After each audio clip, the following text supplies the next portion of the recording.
வணக்கம் நேயர்களே, ஃபீபாவின் இன்றைய காலை தியானத்திற்காக உங்களை அன்புடன் வரவேற்கிறேன். ஃபீபா நேயர்களுக்கு அன்பின் வாழ்த்துக்கள். இந்த நாளிலே 120வது சங்கீதம் முதல் 2 வசனங்களை நாம் வாசித்து தியானிக்கலாம். என் நெருக்கத்திலே கர்த்தரை நோக்கி கூப்பிட்டேன், அவர் எனக்கு செவி கொடுத்தார். கர்த்தாவே, பொய் உதடுகளுக்கும் கபட நாவுக்கும் என் ஆத்துமாவை தப்புவியும். இந்த சங்கீதத்தின் தலைப்பிலே நாம் பார்த்தால் ஆரோகண சங்கீதம் என்று எழுதப்பட்டிருக்கிறது. கர்நாடக இசை முறையிலே ஆரோகணம் என்றும் அவரோகணம் என்றும் சொல்லப்படுவதை ஒருவேளை நாம் கேட்டிருக்கலாம். ஆரோகணம் என்றால் கீழிருந்து மேலே ஏறிச் செல்லுதல் என்று அர்த்தம். இஸ்ரவேல் ஜனங்கள் ஒவ்வொரு வருடமும் குறைந்தது 3 முறை 3 பண்டிகைகளை கொண்டாட வேண்டும் என்று ஆண்டவர் எதிர்பார்த்தார். ஒன்று பஸ்கா பண்டிகை, இன்னொன்று பெந்தேகோஸ்தே பண்டிகை, மூன்றாவது கூடார பண்டிகை. இந்த 3 பண்டிகைகளுக்காக அவர்கள் எருசலேமுக்கு செல்வது வழக்கம். தேவாலயத்திற்கு செல்கின்ற பயணிகள் அல்லது பக்தர்கள் குடும்பங்களாக செல்வது வழக்கம். அவர்கள் ஒன்று சேர்ந்து சில பாடல்களை பாடிக்கொண்டு, சில ஜெபங்களை சொல்லிக்கொண்டு, ஒருவர் சொல்லுவதை மற்றொருவர் பின்பாட்டாக பாடுவதைப் போல பாடிக்கொண்டு செல்லுவது. அப்பேற்பட்ட முறையிலே தான் இந்த சங்கீதங்கள் அமைக்கப்பட்டிருக்கின்றன என்பதை நாம் புரிந்து கொள்ளலாம். தேவன் அவர்களது தேசத்திற்கு என்ன செய்தார் என்பதை எண்ணி மனதை ஒருமுகப்படுத்தி செல்ல ஏதுவாக அவ்வாறு செய்வது வழக்கம் என்று சொல்லி நாம் அறிந்து கொள்ளலாம். 1வது வசனம், என் நெருக்கத்திலே கர்த்தரை நோக்கி கூப்பிட்டேன், அவர் எனக்கு செவி கொடுத்தார் என்று சொல்லுகிறார். இது சங்கீதக்காரரின் ஜெபமாக இருக்கிறது.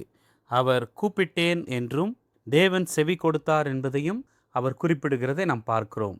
சில மொழிபெயர்ப்புகளிலே கூப்பிட்டேன் என்று கடந்த காலத்திலும் நிகழ்காலத்திலே செவி கொடுக்கிறார் என்றும் சொல்லப்பட்டதாக நாம் பார்க்கலாம். எப்படியாயினும் தேவனை நோக்கி ஜெபிக்கிற ஜெபத்திற்கு அவர் பதில் கொடுத்து கொண்டிருக்கிறார் என்பதை நாம் புரிந்து கொள்ளலாம். இந்த மனிதன் ஏதோ ஒரு நெருக்கத்திலே இருந்திருக்கிறார் என்பதை நாம் புரிந்து கொள்ளலாம்.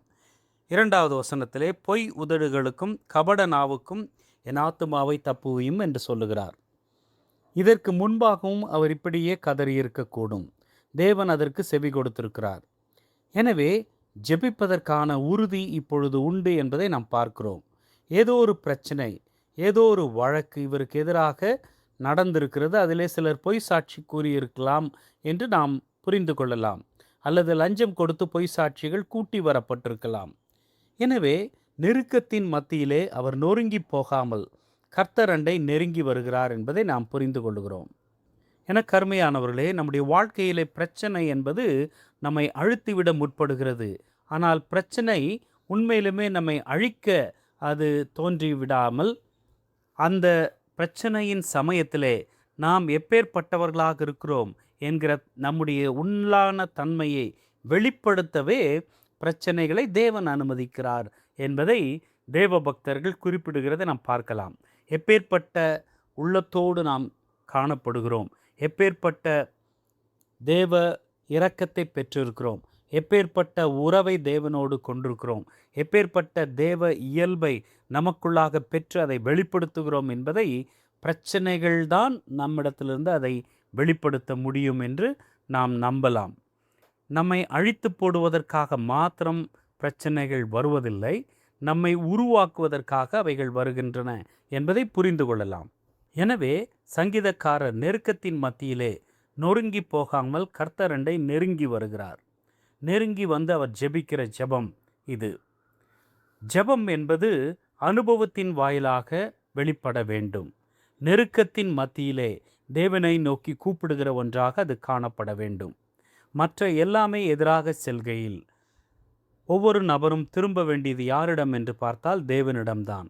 உபத்திரவம், புறக்கணிப்பு, பொருளாதார இழப்புகள், வேலையின்மை, நோய், குடும்பத்திலே சமாதானமின்மை, சபையிலே நம்மை மற்றவர்கள் தவறாக புரிந்து கொள்ளுதல், இவைகளெல்லாம் நமக்கு விரோதமாக வந்தாலும் நாம் தேவனை நோக்கி பார்க்கிறோமா என்பதுதான் கேள்வி.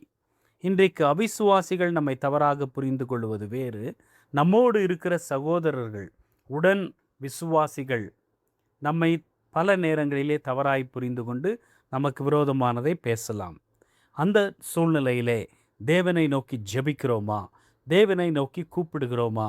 தேவனை நோக்கி கூப்பிடுகிற ஒவ்வொரு மனிதனுக்கும் தேவன் பதிலை கொடுக்கக்கூடியவராய் இருக்கிறார். அன்பான ஃபீபா நேயர்களே, தேவனை நோக்கி நம்முடைய பிரச்சனையின் சமயத்திலே கூப்பிடுவோமா? இன்றைய காலை தியானத்தில் பங்கேற்றமைக்காக நன்றி. உங்களது கருத்துக்களை பகிர்ந்து கொள்ளவோ மேலும் விவரங்கள் அறிந்து கொள்ளவோ 9450585042 என்ற எண்ணிற்கோ அல்லது info@fibaonline.org தொடர்பு கொள்ளவும். தேவன் தாமே உங்களை ஆசீர்வதிப்பாராக. ஆமேன்.